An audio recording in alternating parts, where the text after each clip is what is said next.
Hello बच्चों, तो आज हम लोग इस क्लास में ट्रिगोनोमेट्रिक आइडेंटिटीज को पढ़ेंगे, जिसका यूज करके आप उससे रिलेटेड जितने भी क्वेश्चन होंगे प्रूव करने वाले उसको करेंगे। तो आइडेंटिटीज एक तरीके का इक्वेशन के फॉर्म में होता है, जिसमें कि हम लोग जितने भी एंगल है उससे रिलेटेड रेशियोज को प्रूव करते हैं।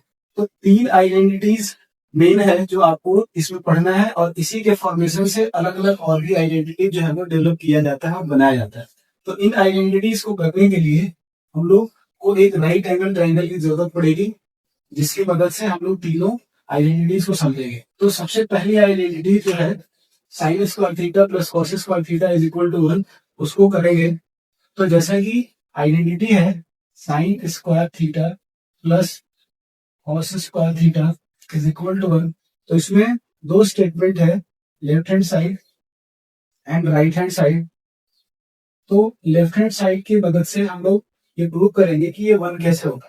तो जैसा कि यहाँ पे मैंने एक्यूट एंगल सी को लिया है और ये राइट एंगल ट्रायंगल है, तो इस हिसाब से ये जो बीसी है वो आपका बेस है और इसके ऑपोजिट साइड के ऊपर परपेंडिकुलर है।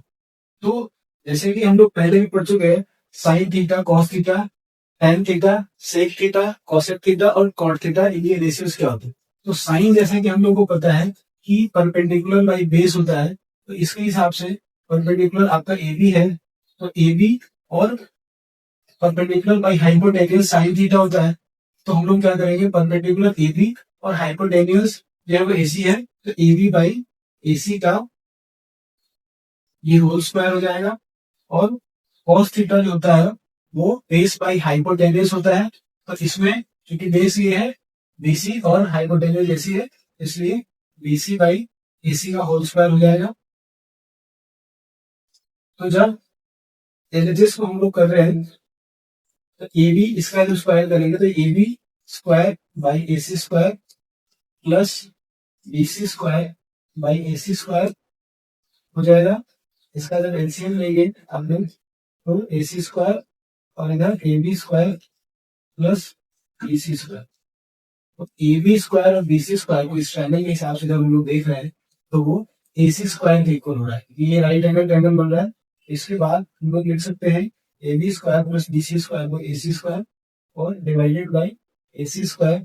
अब ये ए सी स्क्वायर कैंसिल हो जाएगा, जो कि 1, और ये आर एच एस आपका इस तरीके से जो है वो प्रूव है। अब इसी आइडेंटिटी को हम लोग लिख सकते हैं sine square theta is equal to, जब इसको इधर ट्रांसपोज करेंगे तो 1 माइनस कॉस स्क्वायर थीटा।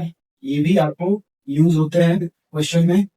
फिर किसी का दूसरा डेरिवेशन जो होगा, अगर हम लोग कॉस स्क्वायर थीटा में इसको लिखे, तो cos square theta is equal to 1 minus sine square theta बनेगा। तो इस तरीके से इससे दो और आइडेंटिटी हम लोग जो है वो डिराइव कर सकते हैं, जिसका यूज आपको क्वेश्चन में आगे करना होता है। तो इसके बाद अब दूसरी आइडेंटिटी जो है sec square theta minus tan square theta is equal to 1, इसको प्रूव करेंगे।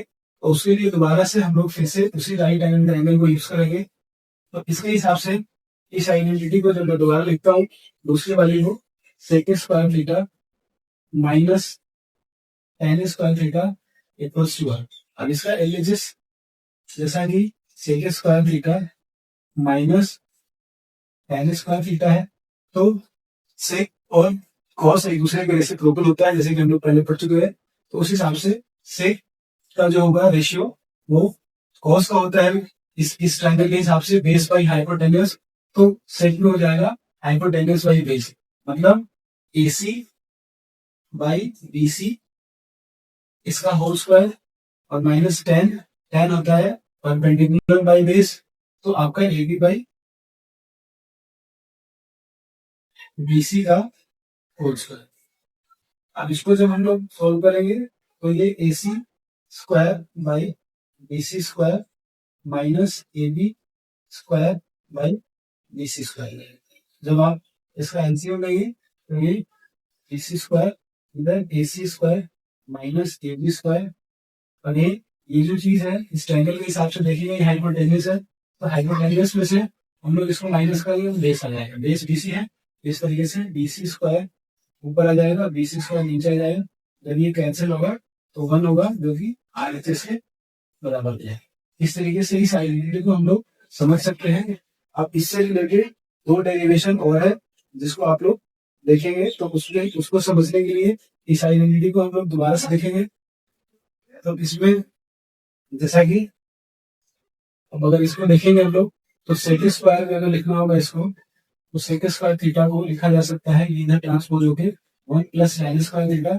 इन चीजों को आप लोग अलग अलग क्वेश्चन में यूज करेंगे। तो एक ये होगा सेक थीटा को अगर खाली लिखना होगा तो ये रूट में चला जाएगा 1 प्लस tan स्क्वायर थीटा। तो ये इससे दूसरा निकला। अब अगर हम लोग tan को समझेंगे तो tan के हिसाब से देखेंगे। tan को जब आप लोग tan स्क्वायर को लिखना होगा तो tan को अगर प्लस में बनाएंगे तो tan स्क्वायर थीटा इधर जाके प्लस में होगा और ये इसमें आके माइनस हो जाएगा is equal to sec square theta minus 1 है। इस तरीके से अगर हम खाली tan का लिखेंगे तो फिर से ये वापस रूट में आ जाएगा सेक स्क्वायर थीटा माइनस 1। तो इस तरीके से दूसरी आइडेंटिटी से ये आपके जो है वो 4 रिलेशन और भी निकलते हैं, 4 आइडेंटिटी जिसको कि आप लोग दूसरे क्वेश्चन में यूज कर सकते हैं। अब एक आइडेंटिटी जो बची है तीसरी वाली उसको हम लोग देखेंगे। तो वो आइडेंटिटी है cosec square theta minus cot square theta is equals to 1। तो इसको हम लोग देखेंगे थर्ड आइडेंटिटी जो कि cosec square theta minus cot square theta equals to 1। Again we have to look this right angle triangle. तो इसमें जैसा कि इस एंगल के लिए अगर हम लोग कोसेक का रेशियो देखेंगे तो साइन और कोसेक एक दूसरे के रेसिप्रोकल होते हैं। तो साइन में परपेंडिकुलर बाई हाइपोटेनस होता है तो कोसेक में हाइपोटेनस बाई परपेंडिकुलर हो जाएगा। इस तरीके से AC बाई AB हो जाएगा। तो स्क्वायर में करना है तो जब हम LHS तो देखेंगे जो कि cosec square theta minus cot square theta है। तो कोसेक जैसा कि मैंने बताया हाइपोटेनस बाई परपेंडिकुलर हो जाएगा।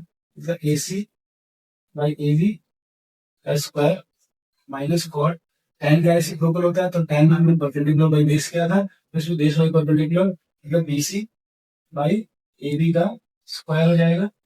और इस तरीके से ये AC square by AB square minus BC square by AB square. जब इसका हम लोग एलसीएम करेंगे तो नीचे AB स्क्वायर और ऊपर AC square minus BC square. इसको जब हम लोग देखेंगे इस ट्रायंगल के हिसाब से इसके स्क्वायर में से इसको माइनस करेंगे तो फिर से आपका AC के स्क्वायर में से BC के स्क्वायर को माइनस करेंगे तो आपका AB का स्क्वायर बच जाएगा। इस तरीके से ऊपर बन जाएगा AB स्क्वायर, नीचे भी आपका AB स्क्वायर बच जाएगा, ये कैंसिल होगा 1। तो ये RHS जो है वो आइडेंटिटी प्रूव हो जाती है इस तरीके से। अब इसमें जैसे बाकी के दो आइडेंटिटीज में हम लोग अलग अलग दोनों वेरिएबल का दोनों रेशियो के हिसाब से रिलेशन देखा। तो इसमें भी वैसे ही हम लोग देख सकते हैं कि और किस टाइप का डेरिवेशन किया जा सकता है जिसका वो यूज हमें क्वेश्चन में करेंगे। तो अगर हम लोग इस आइडेंटिटी को कोसेक के टर्म में लिखना चाहे तो ये हो जाएगा cosec square theta is equal to जो कॉट है उधर जाके इसमें प्लस हो जाएगा तो ये 1 प्लस कॉट स्क्वायर थीटा हो जाएगा। तो जहां जहां आइडेंटिटी का क्वेश्चन आएगा उसमें आप लोग को इन वैल्यू को सब्स्टिट्यूट करके और क्वेश्चन को सॉल्व कर सकते हैं। ये निकला इससे।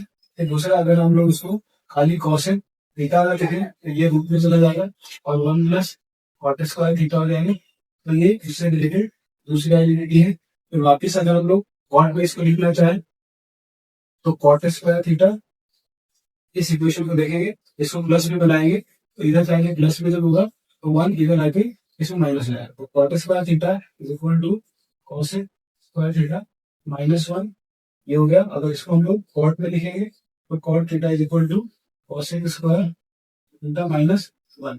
इस तरीके से हमने अलग अलग आइडेंटिटीज को देखा समझा और उससे रिलेटेड जितने भी डेरिवेशन होते हैं जिसको अगर आप लोग देखेंगे राइट एंगल ट्रायंगल की हेल्प से तो बहुत इजीली आप इसको समझेंगे और इसको कि आप आगे के क्वेश्चन में यूज करेंगे।